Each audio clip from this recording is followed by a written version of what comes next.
Hey everyone, welcome back to this next episode of our series we're doing all around abundant living. And we're going to be talking about renewing your mind for abundant living and moving from scarcity to stewardship.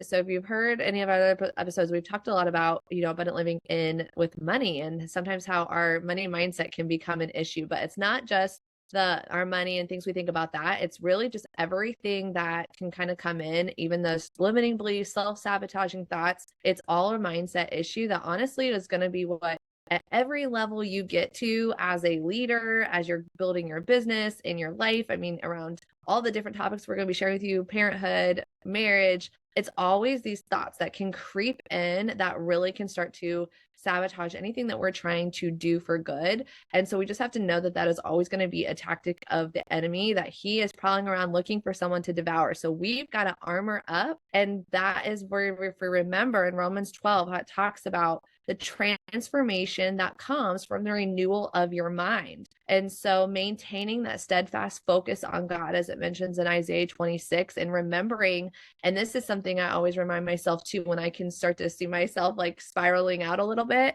is reminding myself that I have the mind of Christ. So we get to we can stand in that authority and remember that we have a spirit, then of power, of love, and it says a sound mind. If you remember that in 2 Timothy 1:7. So really embracing those scriptures and your identity so that you don't have to realize that you don't have to stay stuck in those downward spirals or repeating those limiting beliefs over and over. That is going to just try and keep you down and keep you stuck and feeling less than. What we want to do is help you move from that scarcity mindset, from that lack mindset, from even sometimes just the stress that can come, the stress and the worry and the anxiousness, that we realize we don't have to live in that, and move out of that into stewardship. And remember that through it all, like, God is our source and we're responsible for just what he's placed in our hands, and we get to steward that. That's like our moral responsibility. But we're always remembering that when we are getting those burdens on us, we realize we're trying to take everything in our control. Well, now we need to release that and put the control back on him,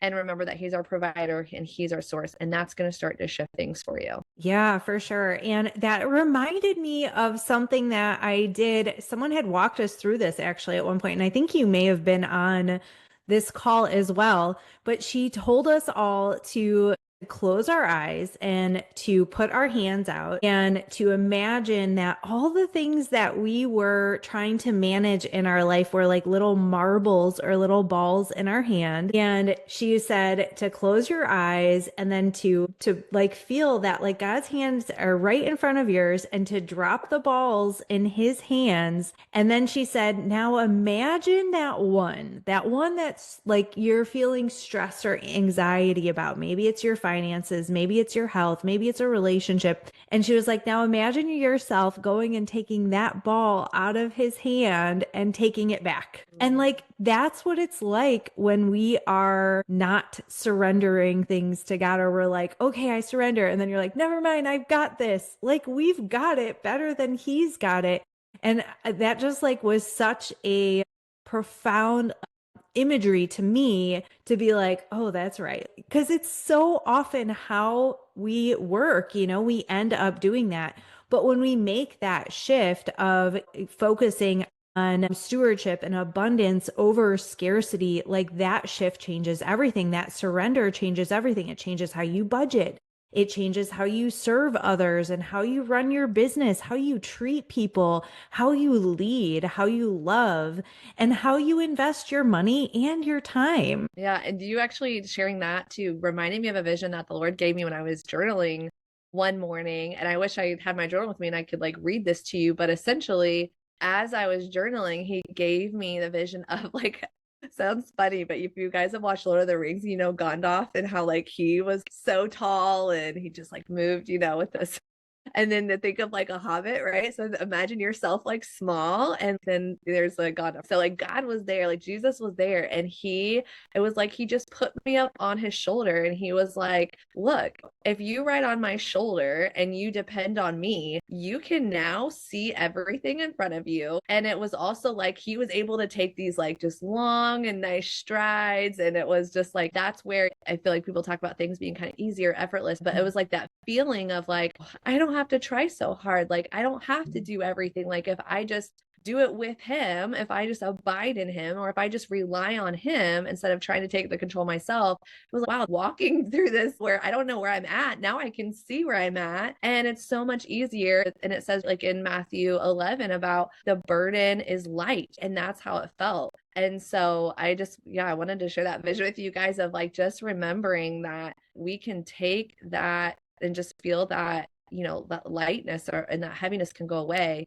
when we start to realize like, yeah, we don't have to hold on to everything. But we also want to give you some other kingdom habits and getting practical about what does this look like, and tangibly think about how we start to shift our mindset and to be in that more abundance mindset. And so this is going to lead with you having gratitude, generosity, peace. Think of integrity. So gratitude is something you've probably heard before, but it really does make it, there's literally a mindset shift like in your brain, like scientifically. I'm not an expert to exactly explain how it works, but it's firing your neurons and really turning that on if you are getting into gratitude. And I would really encourage you, this is a new habit I've even started putting into my day in the mornings and or at night, or sometimes both, is writing down 10 things. I think I mentioned this on one of the other podcasts, but even just getting a journal where you can journal every day what you're thankful for. And even some of those things, it be things you're expecting. Like your things you're praying over, but you are praying expectantly that like God is going to come through, that these things are going to happen in your life. And so writing those things down, and then even throughout your day, get really good at just acknowledging the things. Man, I'm so glad I have a dishwasher right now, or it's winter time right now. And I'm like so thankful that our pipes aren't frozen and we have water, because I know some people are dealing with that. So it's just all becoming and developing a mind of gratitude. And then generosity, is always going to also be a big thing, is developing that heart of generosity and the mind of generosity, and not just with your finances. This is like with your gifts, with your talents, with your leadership, right? With your time. And thinking about too, when you're running a business, if you have a mission and a purpose behind what you're doing beyond just trying to get on social media and sell your product or sell your service, whatever, if you know kind of beyond what you want to help people with and why you're showing up on social, you're going to be so much more motivated, because you're going to show up with like this heart of giving, of how can I help someone today? How can I serve my audience today? Oh, I read this in my devotion. I need to make sure I share this with them. Like, so that's going to also change your mindset and give you more purpose. And then be someone who is leading. One of the fruits of the Spirit, and it says you'll be known by your fruit, is peace. So are you having peace-led choices, meaning you're not panicking and doing these like panic pivots or having shiny object syndrome or this avoidance that we get sometimes because we think, oh, this work might be too hard or this or that. So there's this anxiousness that can well up. Or have you dealt with maybe procrastination by overanalysis and you're just overthinking? We're going to talk about some of these things, but this is when we need to start pausing. We need to reflect. We need to pray. We need to journal over it. Seek God first on it. Seek wise counsel so that you can lead with peace over this panic. And then when you're thinking about multiplication, we also talked about how we are meant to multiply. That is a command. And so how can we scale, but do it with integrity? And again, do it with the other fruits of the Spirit, like love and joy, and out of that peace. And that is how we want to start shifting our mind and how we're operating from day to day.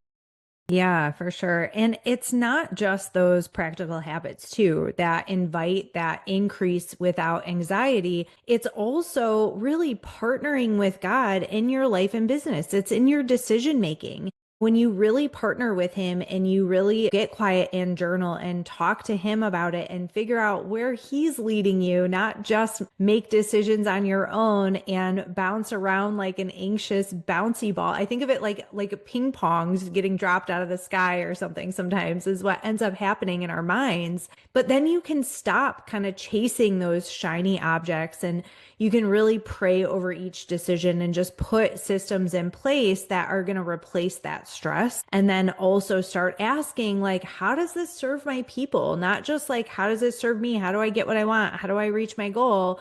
how am I going to serve people? And it's in also when we look at a lot of all the things we're talking about and abundance in general, it's a mindset thing. It is all in your intentions, in your thoughts, in your words. And so it's so important. Words are so powerful. I mean, God started the world with words. I mean, he created the world with words. Think about that.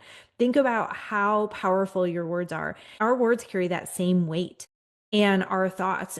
And I don't know if you guys have seen there's a video out there and it's so good. I mean, there's so many different scientific studies of if you put words on rice, a jar of cooked rice, where you've got one that says something really nice and was a positive words, encouraging words, and then one that's saying like, I hate you, you're awful, you're ugly, whatever it says. And like the one that, and you leave them in the same environment right next to each other. And the one that has good words is fine. And then the one with bad words has mold and it's, it gets bad and all of that. And the same thing with the video of, the different water. Like if you do that with water, there's a guy, Dr.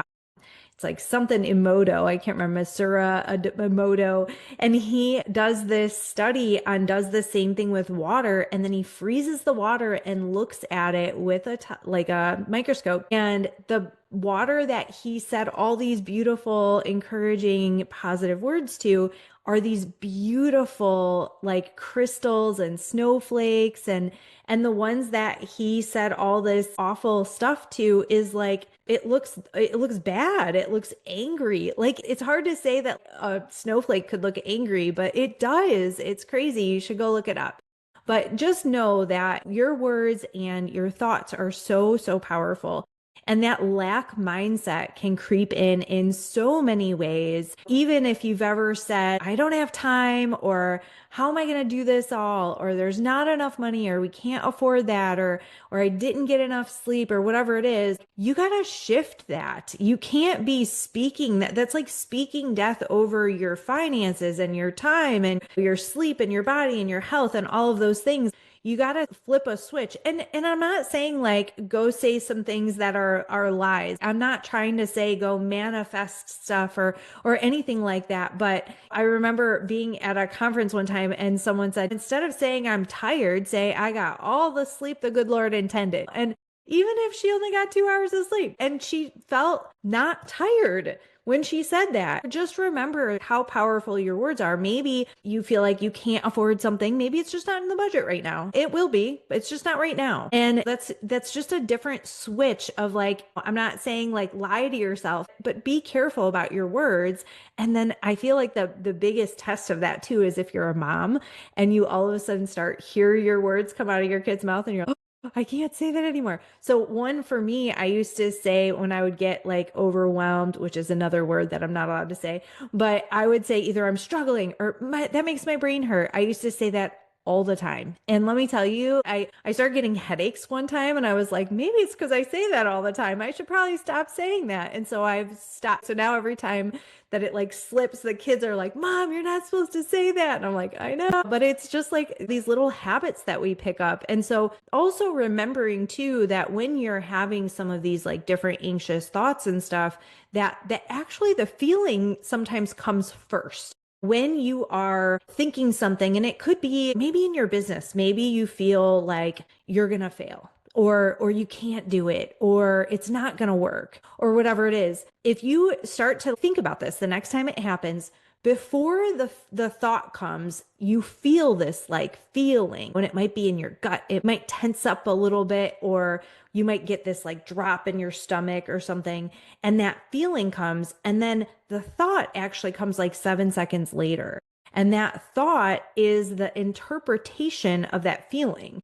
One thing that you can do to kind of shift that is, first off, recognize it. Recognize, okay, I'm having a stored, like a habitual feeling in my body. This is just a habit that my body has. And recognizing it, and put your shoulders back, take a deep breath, shake it off a little bit, and then tell yourself, I'm safe. God's got this. Tell yourself something. And actually, it's kind of interesting. If you put your hand like on your heart, like it will calm you down. And even if you just think that, like, I'm safe, like it changes the way that you feel. I mean, it's crazy when you start doing it, you're like, oh, that works. It Yeah. sounds kind of new agey or something, but it's just really God created the words and he created them to heal and to, help us. So if you do that, then a lot of the times you're going to interpret that differently. So it's actually going to stop the thought rather than trying to fight it with something else.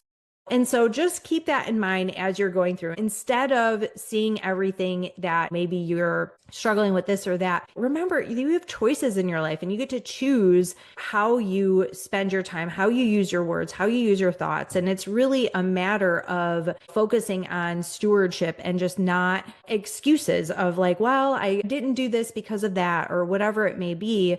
When it comes down to it, there's always going to be excuses for things. You really just have to focus on why you're going to do it, not why you don't need to or why you could skip it, because there's always going to be a reason you could skip things. There's always a reason not to, and there's always a reason to. And so you really just have to choose your hard. And so, this week, as you step into, more abundance in your week, just journal and ask yourself some of these questions. Where am I operating from fear? What thought am I continuing to hear? Because your thoughts are creating your future. You want to make sure that you are using positive things to help you to create what you want, not what you don't want. If you're operating from fear, you're creating the wrong thing.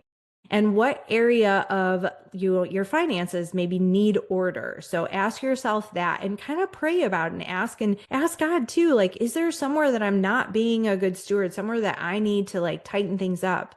Or what seed has God already given me that I need to go plant? Or like what gift has he given me that I'm not walking in that calling just yet, or that he's been asking me to do? Or like what would faithfulness or obedience, which we'll get into in another episode, look like right now? Yeah, I love that. And you even talking about like the heart, like putting your hand to your heart or taking deep breaths. I was thinking that like with our kids, we do that. Like I do that with Elias when he wakes up scared or anything, or just I'm helping him. Like I'm always put my hand on him and then I speak over him. I'm like, you're safe. Like you have love. Like you're peaceful right now. Like we can sleep soundly. So it's like, right. If we're doing that for our children, like do that for yourself too. These are going to be really good journal prompts for you to have just kind of a soaking worship session with the Lord to pray over, to journal. Those can be some really good prompts to help you also get some more discernment and clarity. Also, start to begin each morning with not only the gratitude, but even declarations. And so I actually wanted to read one to you that I got from a friend of mine and business partner, Lachelle Weeme. She's amazing and she really helps people with their mindset and these things.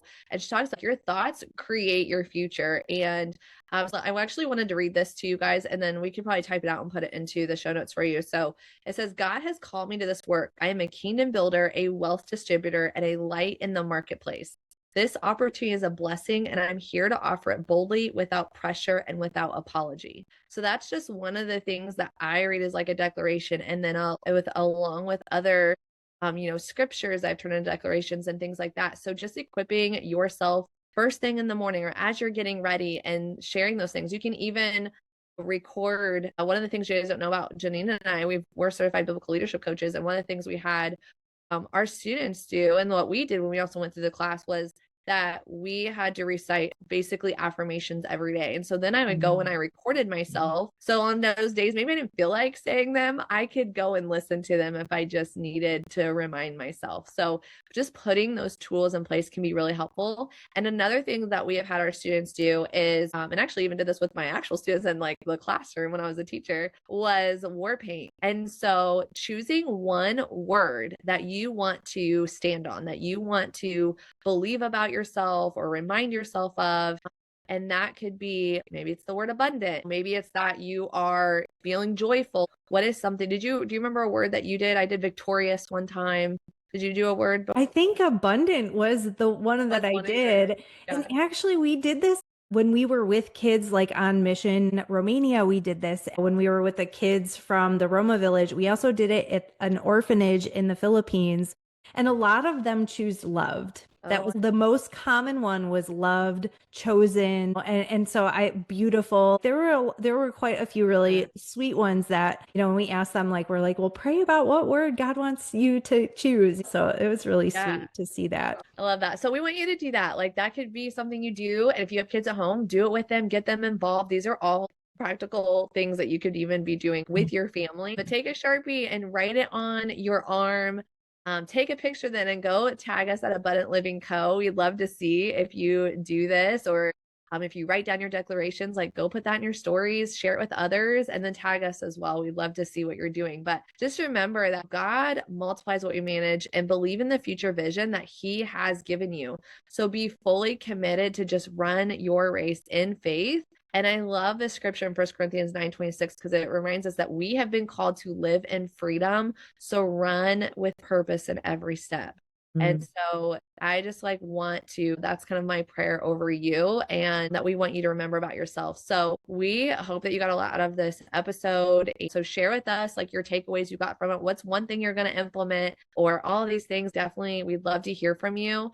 And then we have just some resources too that we'll add in the episode on.